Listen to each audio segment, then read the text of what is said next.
Читаючи Євангелія від Матвія щонеділі підряд,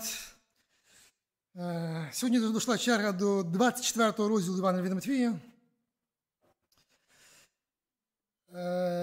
де незадовго перед смертю, перед розп'яттям, Христос на Оливній горі, це поряд з Єрусалимом, і учні задають йому запитання.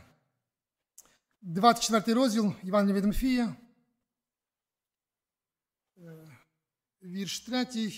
Коли він сидів на Оливній горі, до нього на самоті підійшли учні, кажучи: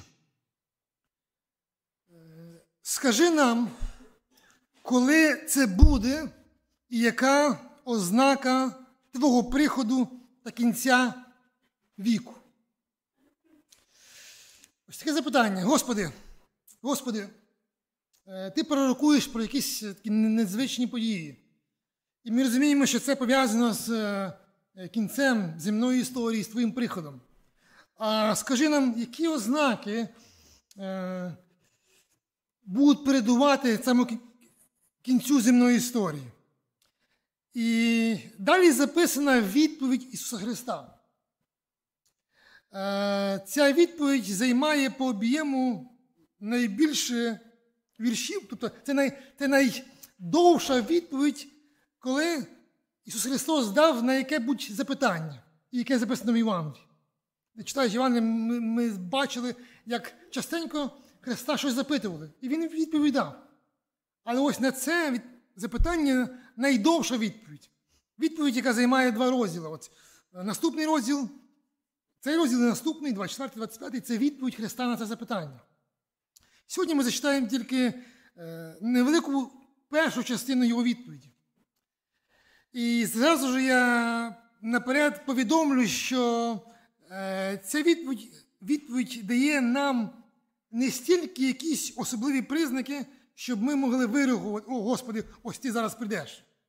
Деколи люди саме так читають цей розділ, думають, тепер я його прочитаю, зрозумію і буду експертом, щоб знати, коли буде кінець світу. Христос відповідає зовсім з іншим акцентом. Він говорить учням, які ми повинні бути в житті, очікуючи його приходу. А фактично це настанова для всіх нас, які стали його учнями. Це настанова і для тих, хто сьогодні прийняв хрещення. Що Господь очікує від нас? Яке життя наше має бути зараз? Які небезпеки нас очікують? І як нам ці небезпеки пройти і устояти? З 6 вірша. Ви почуєте про війни і про чутки воєнні. Глядіть, не жахайтеся, бо має так статися. Але це ще не кінець. Бо повстане на народ проти народу, і царство піде на царство. Ви почуєте багато розмов про війну. Більш того, ось ця фраза «ви почуєте про війни і про чутки воєнні», ось перша частина «ви почуєте про війну», розуміється, що ви почуєте якби звук війни. А друга частина, ви почуєте і про далекі війни, звістки, про які дійдуть і до вас. Ми живемо зараз в період, який в нашій країні, коли ми буквально чуємо звук війни. Коли буквально чують люди взриви від снарядів, від гармат, звучить тривога, ви реально самі це будете чути. Більш того, це не тільки буде у вас, тільки ви чуєте звук війни, а ви почуєте про те, що воєнні конфлікти відбуваються в інших місцях землі. Через засоби масової інформації вам ця інформація дойде. Але як нам на це реагувати? Глядіть, не жахайтеся. Не жахайтеся. Ісус Христос попереджає нас, своїх учнів, щоб ми не були в страху, ми не були налякані, коли це все буде відбуватися. Я вчора їздив з медичною командою, з командою медичного центру нашого при Вінницькій церкві. І ми їздили в село, яке досить сильно постраждало від війни, яке знаходиться недалеко біля Києва, село Горенк. За декілька тижнів до цього ми були в Мощун, а це село поряд з Горенк. І там, приймаючи людей, якось розмовляли про життя, про те, що вони пережили. Знаєте, дві різних реакції. Одна людина, яка просто пішла на прийом, вона ще не є віруючою, не є членом церкви, і вона буквально слізьми на очах розповідала, що це було, коли вони це переживали. Знаєте, я коли слухаю і мене самого, якби сльози наверталися, але я розумію, що ця людина просто пережила жах, і ще якби відгуки цього жаху, спомини живуть в її серці. Вона розповідала, як російська армія не тільки вторглася, як вони бачили танки, як буквально кажуть, відчували, як будто над голову летять десятки вертольотів, десятки самольотів, літаків, і багато з них скидали бомби. І вона каже, от уявляєте мені, ось летять самольоти, десь там взриви, люди біжать, паніка, я десь біжу, оце біжу, і бачу, на мене летить літак. Він летить настільки низько, що я бачу обличчя цього пілота. Я бачу обличчя, і мені здається, що він якби ухмиляється, якби насміхається над тим, що він ось такий володар землі, а тут ми, як мурашки, ми тікаємо перед ним. Каже, і в мене ось в пам'яті це обличчя цього пілота. І мені якби дико і страшно, що я пережив. Для мене теж це було якось, я не уявляв, що літаки можуть так близько літати, що людина може побачити обличчя. Це ніби приїжджає біля тебе автомобіль, і ти бачиш обличчя шофера. В неї був в серці страх, який ще володів її життям. І зовсім друга людина, яка віруюча, яка член церкви, яка готувала нам обід, сестра. Вона теж розповідала, коли вона нас кормила, я кажу, розкажіть трошки, як ви пережили. І вона розповідала зовсім з іншим акцентом. Без страху, десь з якоюсь навіть посмішкою, як Бог їх через це провів. Хоча вона пережила і постраждала ще більше, ніж та людина, яка мені розповідала, що вона була налякана. Кажу, а як вас? А в мене, каже, я ще якби легко відбулася з цією війною. А що, як поняти легко? Бомба зірвалася поряд з моїм забором, з моєю хатою. Забор вщент. Але знаєте, каже, нас спасло, що перед моєю хатою стояли дві фури, мого сина і мого чоловіка.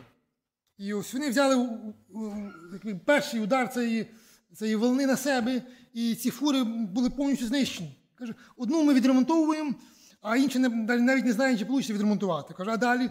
І за того, що фури взяли цей удар, трохи постраждала крівля,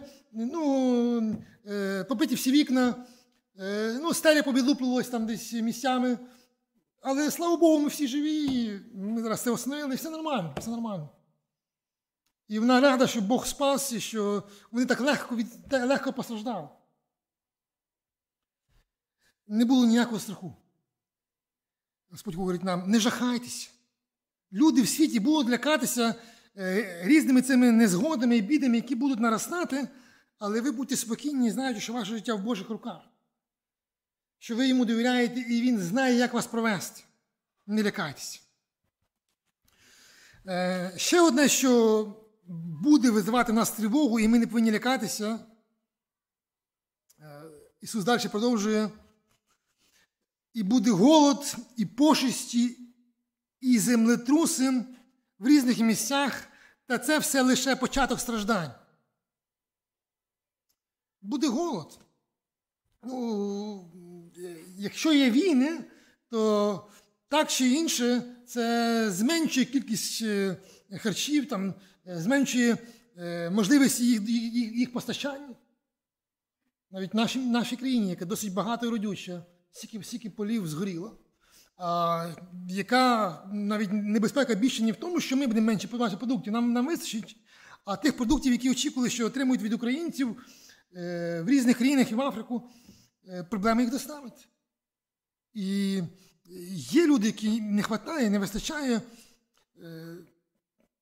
неспроможні купувати собі в повній мірі, і точно буде ріст цін, і кількість тих, хто буде жити впроголодь, збільшиться. Навіть буде голод. Пошесті – це різні хвороби, епідемії. І незважаючи на весь прогрес науки, медицини, ми тільки, війна перебила той страх, чи та паніка, яка була від пандемії, від COVID-19. І це буде збільшуватися. І ви нікуди від цього не дінетесь.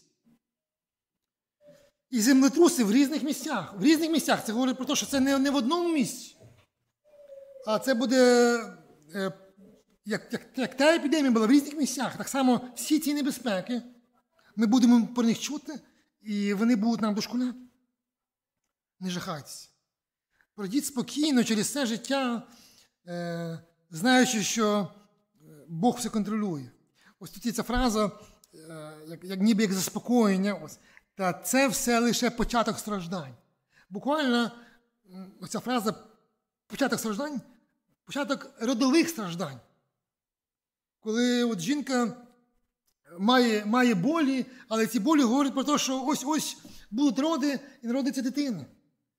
І коли ці болі жінка переживає, вони для неї не такі, які повинні їй дати переляк, а дати надію, що скоро буде радість, скоро буде то, чого вона очікувала. Це початок страждань, передодових страждань. Це тільки маленькі дзвіночки, які говорять, що скоро прийде Христос і буде Його царство. Ми не повинні очікувати, що якось усі проблеми прийдуть самі по собі, що люди стануть розумніші, цивілізованіші, і тому вони перестануть воювати, вони якось домовляться. Не буде цього. Аж поки не прийде Христос. І той, хто принесе мир на землю, той, хто дасть мир в серця, тих, хто його очікує. Далі читаємо, тоді, от в ці часи, тоді видаватимуть вас на муки, вас це Ісус говорить своїм учням, тоді видаватимуть вас на муки і вбиватимуть вас, і зненавидять вас усі народи через моє ім'я. І тоді багато хто спокуситься і одне одного будуть видавати і зненавидять одне одного. Кажу, в ці часи, коли будуть такі кари, жахи на землі, люди будуть мати, це масово по всій землі, будуть мати те, що буде в різних культурах, в різних ідеологіях. Християн, учнів Христа, будуть все більше і більше ненавидіти. І це навіть зараз ми бачимо зовсім різні суспільства з різною ідеологією. Є мусульманський світ, який не приймає Христа і ненавидить тих, хто вірить в Христа. Є, можливо, того, що ми бачимо, якісь залишки комуністичної ідеології, можливо, як Китай, чи навіть то, що зараз відбувається, ніби якась реконструкція Радянського Союзу. І ці ідеології несуть так само, вони не бажають, щоб були віруючі серед них. Це територія України, ЛНР. Там нема зараз жодної церкви нашого Союзу, яка була б легально зареєстрована. І якщо їх не чіпають, то тільки по якійсь волі когось. Нема легальної можливості законно звершити своє служіння. Західний світ, він не багато відрізняється своїм ставленням до християн. Там інші причини, там якісь спотворення моралі, якісь рухи ніби за якісь свободи, але свободи для гріха. І ці рухи за свободи для гріха, вони ненавидять християн, які говорять, що гріх, і Бог засудить гріх. Будуть вас ненавидіти. І під час цієї ненависті до християн Ісус говорить, не всі мої учні устоять. Будуть ті, які відступлять. Військовим язиком це дезертир. Ті, які покинули ту армію, до якої вони приєдналися, до армії Христа. Вони відступлять. І навіть будуть серед вас ті, хто будуть, відступивши, передавати чи здавати тих, кого вони знали, своїх братів. Будуть серед ваших рідних, які вас теж будуть ненавидіти і готові будуть вас під час цієї такої колективної ненависті до християн, вас також прагнути позбутися. Таке будуть, але Ісус говорить, хай це не буде з вами. Хай ті, хто сказали мені, обіцяю, і буду служити, і буду вірити, що ви були вірні мені до самого кінця. Яка би ціна не була для вас. Знаєте, голод – це коли зростають ціни. Гоніння – це коли зростає ціна на християнство. Коли за те, що ти християнин, тебе не тільки можуть з поганим словом, тебе можуть кинути в тюрму, арештувати, або навіть залишити твого життя. Ціна зростає, але справжній учень готовий ту ціну платити, яка б вона не була. 11 вірш. «І повстануть численні лжепророки, і зведуть багатьох». І ще в самому початку відповіді, вірш 4, Ісус говорив про це. «Стережіться, щоб хтось вас не ввів у оману». Не жахайтеся було перше, коли це все буде відбуватися. Будьте готові платити ціну, будьте вірні, не відступайте. І ось ще одна причина, через яку будуть відступати, тікати з цієї армії Христа. Через лжепророків. Повстануть численні лжепророки. Лжепророк – несправедливий чи фальшивий пророк. А хто такий пророк? Пророк – це той, хто говорить вістку від Бога, передає слова Божі. Пророк передає Боже послання. А лжепророк – це той, хто тільки імітує, що він це робить, а по-справжньому не говорить Божу вістку. Він ніби людям об'являє, я буду вам говорити слова від Бога, але він говорить не від Бога. Можливо, від себе, можливо, від лукавого. Це лжепророк. І буде багато людей, тих, які будуть виступати якоби від імені Бога. Але їхня ціль – звести вас з Божої дороги. І Ісус попереджає, що, на жаль, вони немало в чому будуть успішні. І зведуть багатьох зведуть. Це говориться про тих, хто вже стали на дорогу, які пішли за Христом, які прийняли водохрещення. І з них будуть ті, кого ці лжепророки передибують і якимись оманливими аргументами зведуть. Тому Ісус говорить, що ми повинні робити? Стережіться. Чи не дайте себе звести.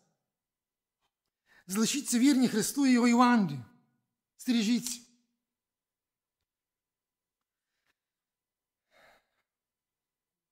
Даже, знаючи невеличку історію, можливо, нашої церкви, да?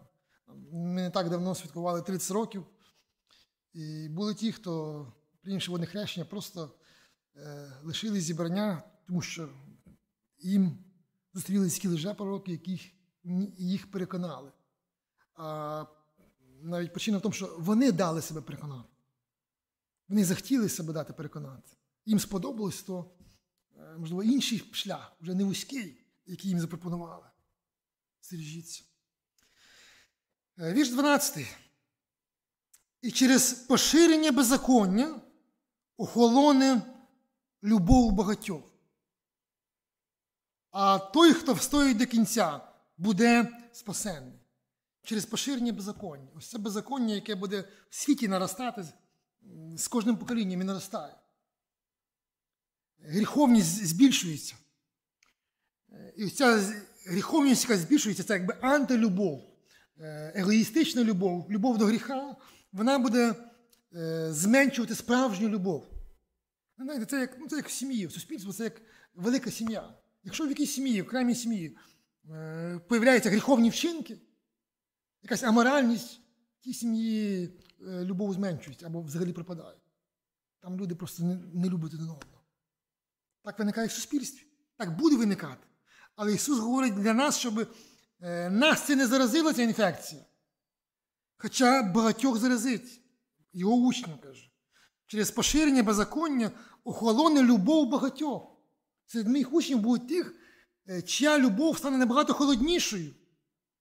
Любов – це щось таке гаряче, яке Бог запалює в серці. Це любов взаємна, яка виникає до Бога і в ім'я Бога до людей. Але через це беззаконня, яке буде також заражати і християн. Багато хто свою любов або взагалі втратить, або вона стане така, що її навіть буде невідчутно, наскільки вона буде холодна. Любов охолоне. Але хай це не буде з вами. Я на цім тижні розмовляв з одною сестрою, досить старенькою, яка довго вже віруюча, яка приймала хрещення більше 30 років тому. І розмовляв з нею, вона вже не ходить в зібрання по своєму вже слабому здоров'ю. І питаюсь, як ваші справи, як ваше життя, сестра. А вона каже: Сергію, що я тобі скажу? Я вже не люблю так, як любила раніше. Моя любов не така. Вона сама каже: моя любов стала якась холодною. Знаєте, я відкрив Євангеліє, прочитав ці два вірша, які зараз на екрані. Каже: я вам хочу це прочитати, сестра. Прийміть це як від Господа, що таке може траплятися, але Ісус застерігає, щоб це не трапилось, щоб ми не дали свою любов, цю температуру любові зменшити. Чому? Тому що якщо ми це дамо, то ми будемо в небезпеці. Наше спасіння буде в небезпеці. Ось ця небезпека тут, в цих останніх віршах, 3 фактори. Когось налякають гоніння і вони відступлять. Когось зроблять відступниками лжевчення, а хтось ніби лишиться формально в правильній Євангелії, в правильній науці, але його любов охолонить. Знаєте, не так, навіть якщо уявити, що таке відбувається, не так легко любити. Не так легко любити, коли ти бачиш, що хтось стає предателем, зраджує Христа. Не так легко любити, коли тебе можуть зрадити. Не так легко любити, коли різні фальшиві вчення. Не так легко любити, коли багато гріха. Ніби є оправдання, Господи, світ став злий, дикий, люди звіріють. А Бог говорить, що ти серед цього звірства був не просто людиною, а був християнином, який любить. Тому, Господь говорить, не дайте себе зробити дезертирами, не дайте себе зробити якимись дефектами, несправжніми в своїм серці, які ніби люблять, але ця любов має дефект. А залишіться вірними Євангелію, учнями Христа до самого кінця. Ось. А той, хто вистоїть до кінця, хто на цій дорозі вистоїть до кінця, буде спасений. Ісус ніби стоїть, знаєте, це як спортсмени біжать, і вже такі запихавши, зморені, розчервонілі, задихаються, важко дихати, стомлені, а він ніби стоїть на фініші і говорить: добіжи до кінця. Добіжи до кінця, нагорода велика. Ти будеш спасений. Просто добіжи до кінця. Спасені ті, які лишаються вірним Христу до кінця. І ти будеш спасений. І я прийду за тобою. І ти будеш в моєму царстві. Ти будеш в моїй церкві. Останній вірш, який читаю я сьогодні, в цій промові Христа, вірш 14. І ця Євангелія царства буде проповідуватися по всьому світі, на свідчення всім народам, і тоді прийде кінець. Ось ці люди, які залишаються Христу вірні до кінця, вони не просто сховалися і думають, як їм пересидіти. Вони йдуть на зустріч цим всім небезпекам, з піднятою головою, як ті, які перемагають, які готові, незважаючи на світ, який їх ненавидить. Готові, незважаючи на людей, які їм роблять зло, їх по-справжньому любити. Тобто доносити їм правду Божу, Євангелія, яке може їх спасти. І ця Євангелія буде проповідуватися в ці злі часи. Навіть настільки сильно, що всі її почують. Всі почують про те царство, яке має бути вічним. І про можливість бути в цьому царстві через Христа Ісуса. Я згадую одну сестру, яка декілька місяців в цьому році нас відвідувала. Сестра Ліда із Мелітополя. Пожила сестричка, яка, можливо, декілька тижнів, як вернулася поближче туди до Мелітополя, в місто Запоріжжя, тому що Мелітополь окупований, а в Запоріжжі Бог залишає за Україною. І вона каже, вернулася туди, тому що я знаю, що там багато біженців з Мелітополя, там багато людей, яким я можу послужити.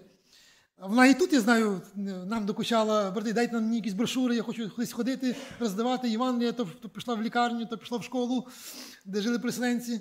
Каже, і мені було дивно, що їй цього мало. Каже, вона каже, це робить більше, ніж ми всі інші, які тут зібралися.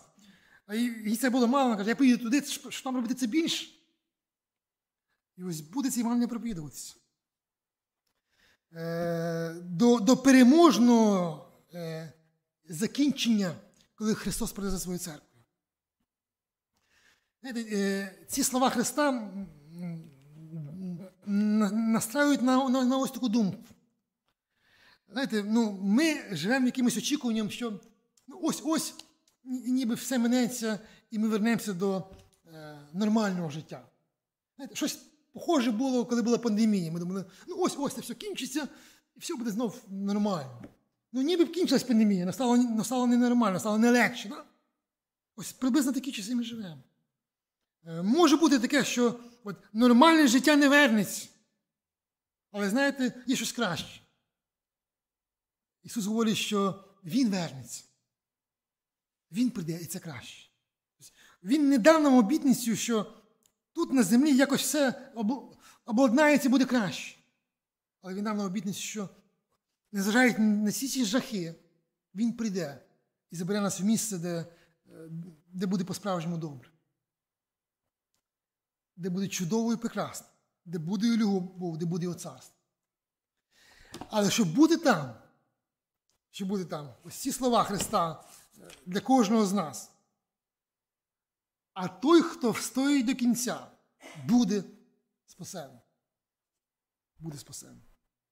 Тому хай нам Бог благословить, незважаючи на те, що причини для страха примножуються, не жахатися. Навіть тоді, коли це загроза особисто нам, як християнам, бути ймовірним. Дай нам Бог, незважаючи на все, що релігійності буде побільшуватись, але це буде фальш. Не дати себе звести. Дай нам Бог залишитися людьми, яких серце продовжують сповнюватися Божою любов'ю. Людьми, які люблять. Дай нам Бог бути людьми, які проголошують Євангелія, не соромлячись його. Щоб ми були вірні до кінця. І це тоді буде славний кінець. Це буде день нашого повного спасіння.